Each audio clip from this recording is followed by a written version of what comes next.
Hello viewers, I am Deepthi. Today I am going to solve improvement paper for physics for ICSE class 10 for the year 2025. तो इस improvement paper को ढूंढने में मुझे इतना time लग गया, जैसे ही मुझे मिला है मैंने आपके लिए वीडियो बनानी स्टार्ट कर दी है। सेक्शन ए मैं आज बनाऊंगी, सेक्शन बी हम नेक्स्ट वीडियो में करेंगे। सेक्शन ए में आपको पता है पहला क्वेश्चन एमसीक्यू है। एमसीक्यू में आपके पास फर्स्ट क्वेश्चन जो दिया है वो फिजिक्स का कम और मैथमेटिक्स का ज्यादा लग रहा है। Centre of gravity of given square, तो स्क्वायर लेमिना आपने पढ़ा हुआ है, कहाँ होता है जहाँ डायगोनल्स मीट करती हैं। आपके पास सिंपल से स्क्वायर दिया, अगर आप डायगोनल्स कराओगे तब भी, अगर आप नहीं कराओगे तो भी ये पॉइंट आएगा आपका सेंटर वाला जो आना है। तो इसका मतलब क्या हो गया, कितना आ रहा है ये, पहले एक्सेस इसको रीड करते हैं 2, फिर y पे -2, तो 2 और -2, यानी आपका ऑप्शन नंबर ए इसके अंदर करेक्ट आ जाएगा, 2 and -2। Next question number 2, an object is thrown vertically up, it reaches the highest point and then comes down, the work done by force of gravity on the object is, क्या होगा जब ऊपर गया तो क्या हो रहा है, जो फोर्स ऑफ ग्रेविटी का जो लग रहा है उसके ऊपर फोर्स, और हमें किसके पूछा है, फोर्स ऑफ ग्रेविटी। तो फोर्स ऑफ ग्रेविटी और जो डिस्प्लेसमेंट हो रही है, ऊपर जा रही है ना बॉल, जो भी ऑब्जेक्ट है वो ऊपर जा रहा है, तो डिस्प्लेसमेंट क्या हो जाएगा, अपोजिट डायरेक्शन में हो रहा है, यानी एंगल कितना हो गया 180, यानी कि cos 180 यानी -1 आएगा तो नेगेटिव आ जाएगा। तो जब ऊपर जा रहा है तो नेगेटिव हो जाएगा, और जब नीचे आएगा तो आपको पता है उसी की डायरेक्शन में लगता है, displacement in the direction of force है, तो इट मींस पॉजिटिव हो जाएगा। तो C option is correct, negative for the way up and positive for the way down. Next question है 10 इलेक्ट्रॉन वोल्ट। अब 10 इलेक्ट्रॉन वोल्ट के लिए बोला है, आपको पता है 1 electron volt is equal to 1.6 into 10⁻⁻19 joule होता है। अब यहाँ पर 10 है तो इसी को हम 10 से मल्टीप्लाई करेंगे तो बस ये डेसिमल यहाँ पर ऐड हो जाएगा, तो -19 की जगह क्या हो जाएगा -18, यानी 1.6 इंटू 10⁻⁻18 जूल, यानी option number A is correct in third part also. So fourth part is a crowbar of length 1 metre. पहले आपको पता होना चाहिए क्रो बार हमारा लीवर क्लास 1 को बिलोंग करता है, जिसमें फल्क्रम सेंटर में एक तरफ लोड आ गया एक तरफ एफर्ट आ गया, ये हो गया crowbar. Has a total length of 1 metre, total length means आपका यहां से लेकर वहां तक का पूरा टोटल लेंथ आपको 1 मीटर दिया है। Has its fulcrum at a distance 0.2 metre from the load, तो लोड से लेकर आपका ये डिस्टेंस है वो 0.2 है, यानी फल्क्रम से तो डिस्टेंस कैलकुलेट करते हैं, तो इट मींस DL यानी कि लोड आर्म जो है वो आपकी 0.2 मीटर दी है। तो यहां से एफर्ट आर्म कितनी हो जाएगी, टोटल लेंथ 1 थी, 1 में से 0.2 आप माइनस करेंगे, इट मीन 0.8 के आपके पास DE आ गई। कैलकुलेट करना हमने mechanical advantage, mechanical advantage is equal to load upon effort होता है, बट अगर हम पूरा प्रिंसिपल लगाएंगे तो आपके पास एफर्ट डिस्टेंस, क्योंकि हम यहाँ पर आर्म की बात कर रहे हैं तो DE अपॉन DL आ जाएगा, it mean 0.8 divided by 0.2, it mean 4। तो मैकेनिकल एडवांटेज आपके आप 4 आ गया, it mean option number B is correct in this case. In the fifth part, which of the following figures will depict deviation of a ray of light through 90 degree? हमने बताना है किस में 90 degree की डेविएशन हो रही है when it emerges out of the prism। तो आप ये देख सकते हो फर्स्ट वाला आ गया आपके पास यहाँ पर प्रिज्म, जिसमें ये आपको आइसोसेलेस ट्रायंगल दिया हुआ है, यानी कि ये साइड इस साइड के इक्वल है, रे जो आ रही है वो 90 डिग्री एंगल पे आ रही है, तो अनडेविएटेड जाएगी, अनडिवाइडेड जाने के बाद यहाँ पर नॉर्मल से स्ट्राइक करेगी और नीचे आ जाएगी, यानी 45 और 45 क्योंकि इक्विलेटरल ट्रायंगल है, 90 का एक एंगल है तो ये 45 हुआ, यानी ये भी 45 की और 45, यानी प्लस करेंगे तो 90 डिग्री की। तो इस फिगर से हमें 90 डिग्री की डेविएशन मिल रही है, बट बाकी में भी समझ लीजिए, इसमें हम अंदर जाएंगे तो यहाँ से ये जाएगी फिर आएगी फिर आएगी, इट मींस यहाँ पर टोटल हमारे को 180 डिग्री की डेविएशन मिल जाएगी। इसमें इस तरफ से अगर रे आने वाली है तो ये पहले इस वाली रे के पैरेलल जाएगी, फिर बाहर आने के बाद बाहर जाने वाली है। तो आपको दिख रहा है कि यहाँ पर हमें सिर्फ इसका पर्पज ये होता है कि इन्वर्टेड इमेज आनी है, इन्वर्टेड इमेज आ जाएगी, और उसमें हमारे पास 30 डिग्री का यानी है ही नहीं है, स्केलियन ट्रायंगल दिया है 30 90 60 वाला, तो जिसमें से TIR होनी ही नहीं है। हमें क्या बताना था, 90 डिग्री की डेविएशन, तो 90 डिग्री डेविएशन हो रही है ए पार्ट के अंदर, तो क्लियर कट आंसर है इसका fifth part, option number A is correct in this case. In sixth part, which of the following values can represent the magnification of a simple microscope? अब simple microscope क्या है, जिसमें convex lens लगा हुआ है, आपका ऑब्जेक्ट जो है वो फोकस और ऑप्टिकल सेंटर के बीच में ही प्लेस्ड है, और आपको जो इमेज की कैरेक्टरिस्टिक्स मिल रही हैं वो क्या है, वर्चुअल है, इरेक्ट है और मैग्नीफाइड है। यही लेते हैं हम सिंपल माइक्रोस्कोप के लिए, तो वर्चुअल, इरेक्ट और मैग्नीफाइड, यानी लास्ट केस जो आप कॉन्वेक्स लेंस के लिए पढ़ते हो। अब अगर वर्चुअल इमेज है तो वर्चुअल इमेज का मतलब होता है कि आपको पॉजिटिव में मिलेगी मैग्निफिकेशन, और मैग्नीफाइड है इसका मतलब वो 1 से ग्रेटर देन होगी, 1 से बड़ी होनी चाहिए। अगर 1 दी हुई है इट मीन्स वो इक्वल साइज के लिए होती है, तो इक्वल साइज तो नहीं है, हमें बोला कि मैग्नीफाइड है यानी डबल है, तो अब +1 नहीं हो सकता, -1 नहीं हो सकता, +2 हमारे पास है जो इसका वर्चुअल होना भी दिखा रहा है और मैग्नीफाइड होना भी दिखा रहा है। It means option number C is correct in this case. Now next is also numerical from the same chapter. An object placed at a distance of 30 centimeter. So u is equal to -30 centimeter in front of a lens produces clear inverted image. Inverted मिल रही है मतलब real है। At a distance 60 centimeter behind the lens, यानी कि यहाँ पर आपको मिल रही है 60 सेंटीमीटर behind the, मतलब v का आंसर आपके पास 60 सेंटीमीटर है, तो 60 सेंटीमीटर आ गया। Next is if the object is placed, तो हमने इसको पोजीशन चेंज किया है, लेकिन अभी पहले हम इसका फोकल लेंथ निकाल लेते हैं, हमारे लिए इजी हो जाएगा क्वेश्चन को समझना। तो 1/v minus 1/u is equal to 1/f। अब 1/v मीन्स आपके पास आया 1/60 माइनस नीचे फिर से -30 इज इक्वल टू 1/f। अगर हम सॉल्व करेंगे तो 61 प्लस यहाँ पर कितना हो गया 2, यानी कि 3/60 यानी 1/20। 1/20 f होने का मतलब क्या हो गया यहाँ पे कि f आपके पास आ गई 20, यानी अगर हमने कॉन्वेक्स लेंस लिया, इसकी फोकल लेंथ जो है ये हमारे मतलब फोकस पॉइंट यहाँ टोटल ये डिस्टेंस जो 20 दिया हुआ है, 20 दिया। अब इससे क्वेश्चन को समझने की कोशिश करो। ऑब्जेक्ट फोकस से बियॉन्ड है, ऑब्जेक्ट फोकस से बियॉन्ड होता है यानी f और 2f के बीच में होता है। When object is in between f and 2f, तो इमेज कहाँ बनती है बियॉन्ड 2f। तो बियॉन्ड 2f मतलब इधर का भी 20 और 20 40 हो जाएगा, 2f कहाँ पर आएगा 40 पे आया, तो ये बियॉन्ड 2f बन रही है, तभी हमारे पास 60 आ रहा है, तो यानी ठीक है। अब सेकंड केस में उसने बोला if the object is placed at 60, अगर मैंने ऑब्जेक्ट को ही 60 पे रख दिया यानी f और 2f के बियॉन्ड मैंने रखा, तो 2f बियॉन्ड अगर ऑब्जेक्ट है तो इमेज कहाँ जाएगी in between f and 2f image आ जाएगी, तो f और 2f के बीच में, यानी आंसर कौन सा हो जाएगा इनमें से आपको देखने से ही पता चल रहा है। बट अब आप इस फोकल लेंथ को लेकर के और नई वाली 60 वाली वैल्यू को लेकर कैलकुलेट करोगे तो आपके पास v आ जाएगा 30 सेंटीमीटर। तो इट मीन्स हमारा option number B is correct in this case. Same आप f ये ले लेंगे, v जो उन्होंने हमारे को ऑब्जेक्ट जो दिया हमें -60, ऑब्जेक्ट की जगह पे -60 लेके आप v निकालिए, 30 आपके पास आंसर आ जाएगा, यानी वो उन दोनों के बीच में आ रहा है, इंटरचेंजेबल होते हैं ना ये दोनों केसेस हमारे पास, इसलिए। Now next question assertion reason का है quartz prism. Quartz prism is used to study ultraviolet spectrum, ये आप सबको पता है कि होता ही है। Quartz does not absorb ultraviolet radiation, यही तो रीजन है, अगर वो एब्जॉर्ब कर लेता तो फिर कैसे उसका स्पेक्ट्रम बनाता। तो both assertion and reason are true and R is the correct explanation of A. तो 8th पार्ट में आपका ऑप्शन नंबर ए करेक्ट हो जाएगा। और हमें पता है कि ग्लास प्रिज्म होता है तो उसको एब्जॉर्ब कर लेता है, अल्ट्रावायलेट ही तो एब्जॉर्ब नहीं करेगा, तो ये इसका करेक्ट आंसर हो जाएगा। नेक्स्ट इज एम्पलीट्यूड का क्वेश्चन है। एम्पलीट्यूड में आपके पास of a sound wave is reduced from, amplitude is reduced from 2 millimetre to 1 millimetre. हमें कोई मैथमेटिकली कैलकुलेट नहीं करना, सिर्फ बताना है। Intensity of sound will be, intensity हमारे को पता है, इंटेंसिटी इज इक्वल टू मतलब is directly proportional to amplitude का स्क्वायर होता है। अब एम्पलीट्यूड क्या हुआ है हाफ हुआ है, 2 से 1 हुआ है यानी हाफ हुआ है, तो मैं एम्पलीट्यूड को क्या कर देंगे हाफ का स्क्वायर, यानी कितना हो गया एम्पलीट्यूड स्क्वायर तो वही रहा और क्या आ गया 1/4 साथ में आ गया, यानी वो जो आएगी न्यू इंटेंसिटी वो 1/4 हो जाएगी। तो 1/4 आपका option number D is correct in this case कि वो 1/4 हो चुकी है।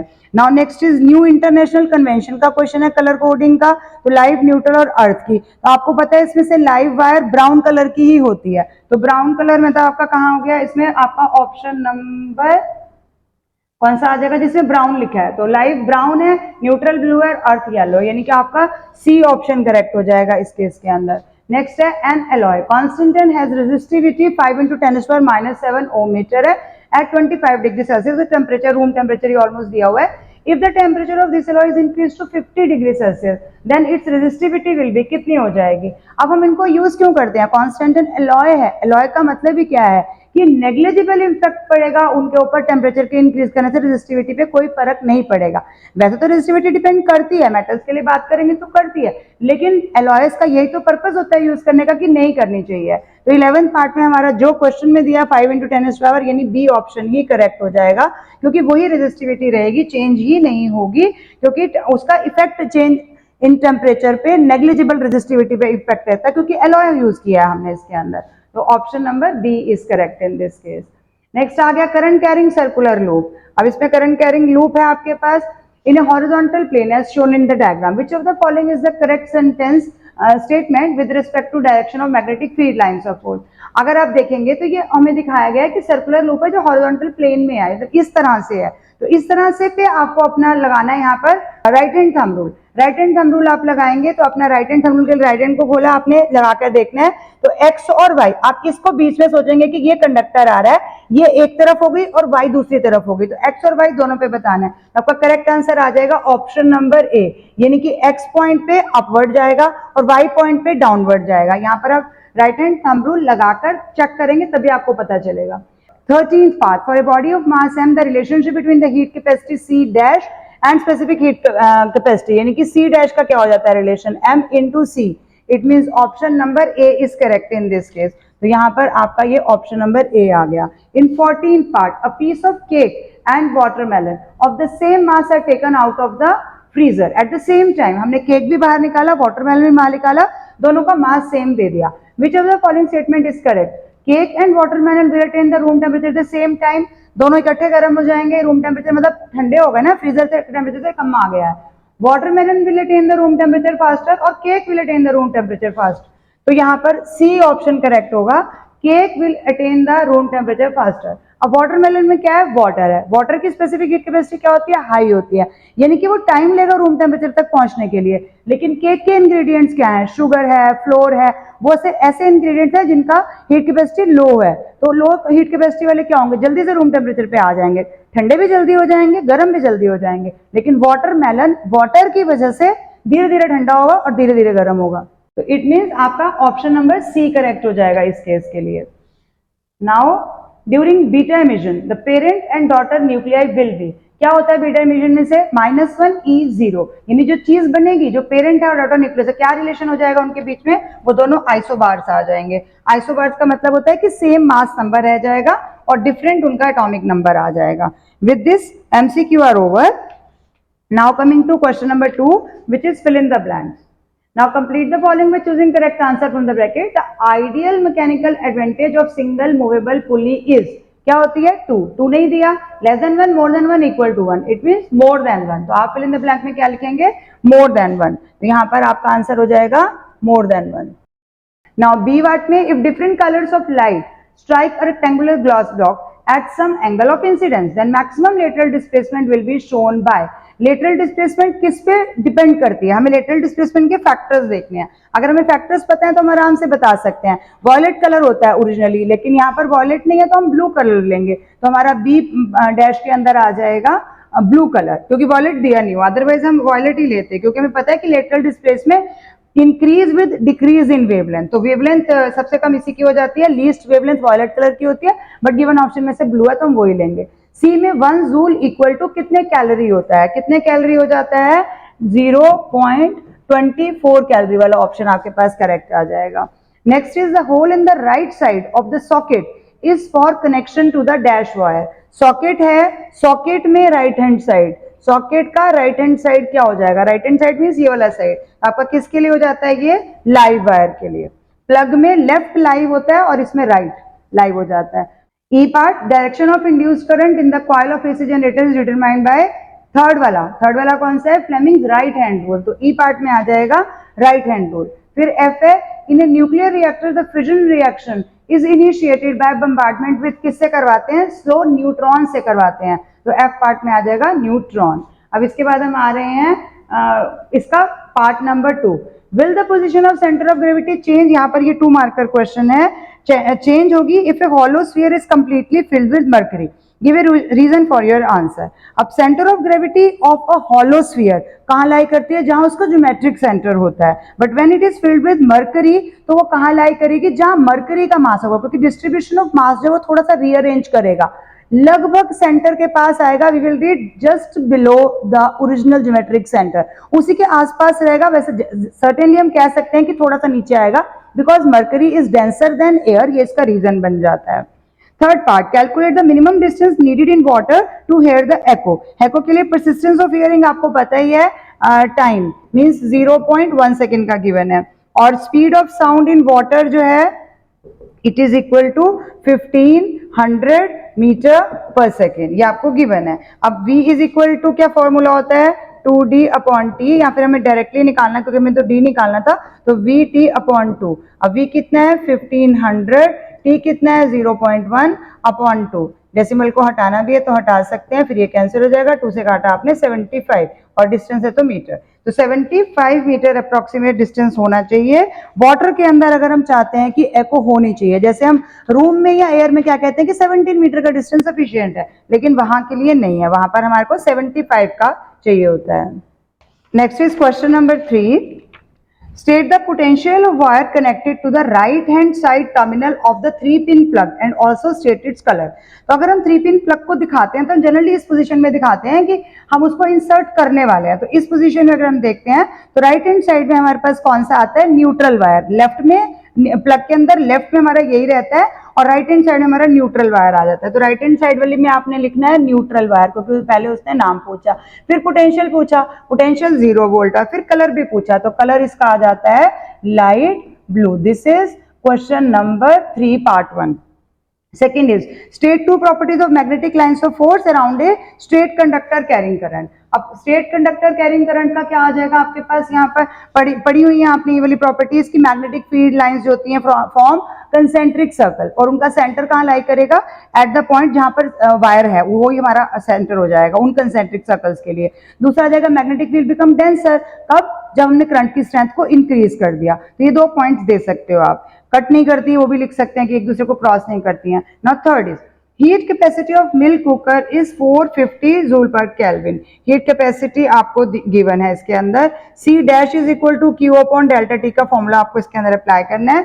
Rise in temperature delta T आपने बताना है, तो डेल्टा T मींस क्या हो गया Q अपॉन C डैश। अब Q हमारे क्वेश्चन में गिवन है 9000 joule, 9000 joule divided by C dash is 450, cancel करोगे तो 9 का 5 हो गया 100 एंड देन 20, तो इट मींस 20 आ गया। निकाला क्या हमने डेल्टा टी, तो डेल्टा टी मींस ये क्या आया केल्विन, जूल जूल कैंसिल हो जाएगा, 20 kelvin will be final answer. In fourth part आपके पास डायग्राम है यही वाला जिसमें आपके पास 90 डिग्री के एंगल पे परपेंडिकुलर आ रही है और टच कर रही है। ए बी सी जो नाम दिए हैं हमें तो वही लेने पड़ेंगे, और P Q is the incident ray which is coming at an angle of 90 degree. 90 degree surface के साथ बना रही होती है, आपको पता है यहाँ पर एंगल ऑफ इंसिडेंस 0 होता है, तभी तो वो आगे चले जाती है, तो ये अनडेविएटेड आगे चले जाएगी, जहां ये स्ट्राइक करेगी नॉर्मल के साथ कितना एंगल बनाएगी, क्योंकि हमें क्वेश्चन में क्या गिवन है कि ये इक्विलेटरल प्रिज्म है, यानी कि सारे एंगल 60-60 के हैं, तो यहाँ पर भी ये 60 का एंगल बनाएगी। अब 60 भी TIR हो जाएगी तो ये फिर से बाहर आ जाएगी, इट मींस यहाँ से फिर 60 बनाएगी और बाहर निकल जाएगी। बाहर निकलते टाइम कोई भी यहाँ पर आप अल्फाबेट ले लो ताकि आपको नाम देने में आसानी हो जाएगी। ना यहाँ पर भी हमने नाम दे दिया। अब इसके बाद मुझसे पूछा क्या, the angle of deviation at AC, ये AC सरफेस है, यहाँ पर एंगल ऑफ डेविएशन कितना बन रहा है, रे आ रही थी ओरिजिनली, अगर ये प्रिज्म यहाँ ना होता तो ये सीधे चले जाती, लेकिन ये यहाँ से डेविएट हो गई, नीचे हो गई, यानी डेविएशन का एंगल कितना बन गया 120 डिग्री। वैसे ओरिजिनली अगर ये रे यहाँ होती तो हमारे पास ये डेविएशन आया, यानी ये कितना हुआ 180 में से 120 को आपने माइनस किया, यानी कि 60 डिग्री की डेविएशन, अगर हम डेविएशन की बात करें नहीं होता तो यहाँ जाती, लेकिन ये यहाँ बेंड हो गई, ये इतनी वापस आ गई, यानी कि 60 डिग्री की डेविएशन, एंगल ऑफ डेविएशन आ गया यहाँ पे। Next is angle of incidence BC, BC पे कितने का बन रहा है, BC पे तो परपेंडिकुलर ही हो रही है, तो BC पे 90 डिग्री का एंगल बन रहा है, तो ये 2 एंगल्स आपको देने हैं क्योंकि वो अनडेविएटेड आगे जा रही है, इट मींस 90 डिग्री का बन रहा है। नेक्स्ट इज फिफ्थ पार्ट जिसमें बाइसिकल का डायनामो आपको दिखाया हुआ है। अब क्या पूछा इसमें, which is fitted to the tyre when the wheels of the bicycle rotate करेंगे हम, the spindle of the dynamo attach to the magnets rotate करेगा और बल्ब जो है वो ग्लो करेगा। इसके मैंने प्रोजेक्ट्स भी बनवाए हुए हैं कि जब हम उसको रोटेट करते हैं तो साथ में बिजली बनती है। डायनामो का मतलब ही होता है जनरेटर, तो क्या है, name the phenomena that takes place, तो जनरेटर में कौन सा फिनोमेना लगता है हमारा, electromagnetic induction.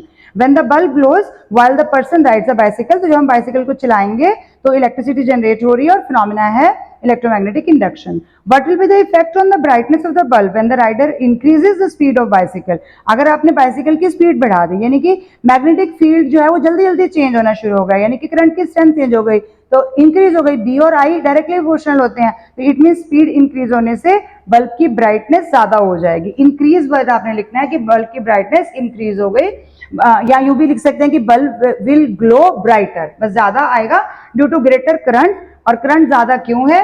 Due to fast changing magnetic field. वो ज्यादा क्यों है? Due to rapid motion of magnet. तो इतना आपको देना पड़ेगा।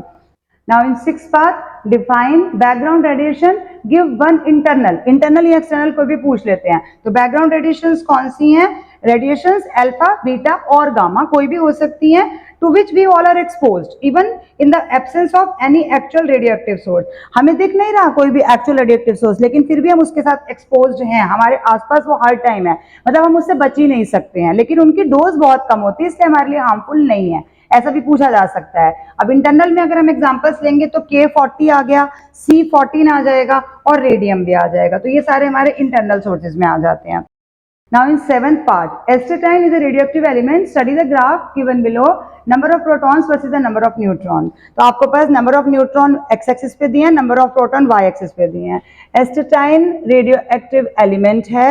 अब हमें इसका क्या लिखना है? अगर नंबर ऑफ प्रोटॉन लेंगे तो एटॉमिक नंबर निकल जाएगा, यानी 85 हमारे पास एटॉमिक नंबर हो गया। मास नंबर हमारे से ए पार्ट में यही पूछा है कि मास नंबर क्या होगा। मास नंबर कितना होता है? Number of protons plus number of neutrons. Protons कितने हैं आपके पास? अभी हमने इसके कॉरेस्पॉन्डिंग रीड किया 85 प्लस न्यूट्रॉन्स कितने आ रहे हैं आपके पास? 126 यानी कि 211।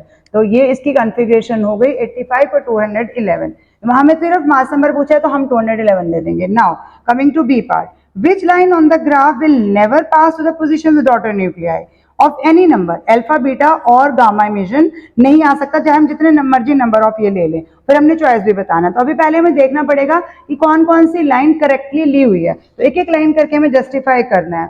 तो अगर मैंने इसमें से अल्फा के लिए गिना, अल्फा का इमिशन करा, मतलब हम अल्फा इमिशन की बात कर लेते हैं पहले। तो अल्फा इमिशन में आपको पता है क्या हो जाता है कि 2 प्रोटॉन कम होने होते हैं। 2 प्रोटॉन कम होंगे तो कितना हो जाएगा? तभी तो नंबर -2 होता है, और -4 मतलब न्यूट्रॉन के लिए भी 2 होते हैं ना, तो -2 हो गया। अल्फा मिशन का मतलब -2 है, तो -2 मतलब इसमें -2 जाऊंगी तो 85 से 2 कम हो गए, यानी कि 83। यानी कौन सी लाइन हमारे पास करेक्ट आ गई? जो क्यू लाइन है वो करेक्ट आ गई। ये हमें रीजन में देना है, नेक्स्ट पार्ट में हम यहीं पर कंक्लूड कर रहे हैं उसको। फिर हमारे पास दूसरा चीज आ गया बीटा इमिशन के लिए। अब बीटा इमिशन के लिए हम इसमें से क्या ले सकते हैं? बीटा इमिशन का मतलब क्या हो गया? क्या कम हुआ है या क्या ज्यादा हुआ है? एक प्रोटॉन इंक्रीज हुआ है, तो 1 प्रोटॉन इंक्रीज। यहां पर क्या हुआ था? ऊपर वाले हमारे 2 प्रोटॉन डिक्रीज हुए थे, ये हमने देख लिया, तो इसलिए क्यू ठीक हो गई। अब 1 प्रोटॉन इंक्रीज हुआ है, 1 प्रोटॉन कितना? 85। 85 से हम 86 पे जाएंगे तो कौन सी लाइन दिख रही है हमारे को? एन वाली। यानी इससे हमारे को जस्टिफिकेशन मिल गई कि एन वाली लाइन भी करेक्ट है। क्यू को हम ऑलरेडी देख चुके, एन को हम ऑलरेडी देख चुके। बीटा इमिशन अगर हो रहा है तो वो किससे होता है? अगर एक प्रोटॉन इंक्रीज हो रहा है तो इसका मतलब क्या होता है कि एक न्यूट्रॉन डिक्रीज भी तो हो रहा है simultaneously.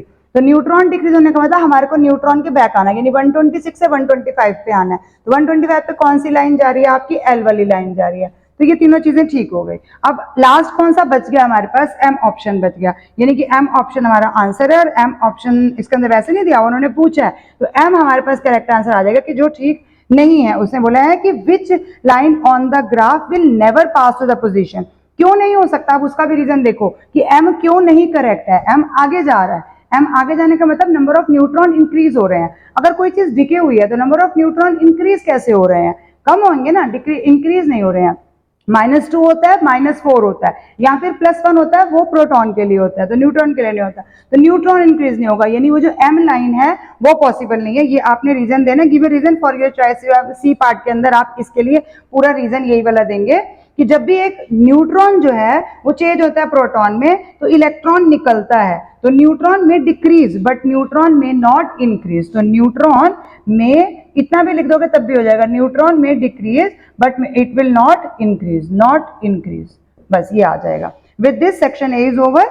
I conclude my today's video. In next video I will try to cover section B, but पूरा बड़ा हो पाएगा तो देखेंगे 2 पार्ट्स में या 1 पार्ट में। I will see और I will take action according to your response, as you know. आएगा रिस्पॉन्स तो सेक्शन B बनेगा, नहीं तो कोई बात नहीं, छोड़ देंगे। Thank you for watching till then, keep watching, sharing and subscribe to my channel. बहुत सारे स्टूडेंट जाते जाते अनसब्सक्राइब भी कर रहे हैं, थैंक यू, उसके लिए भी थैंक यू।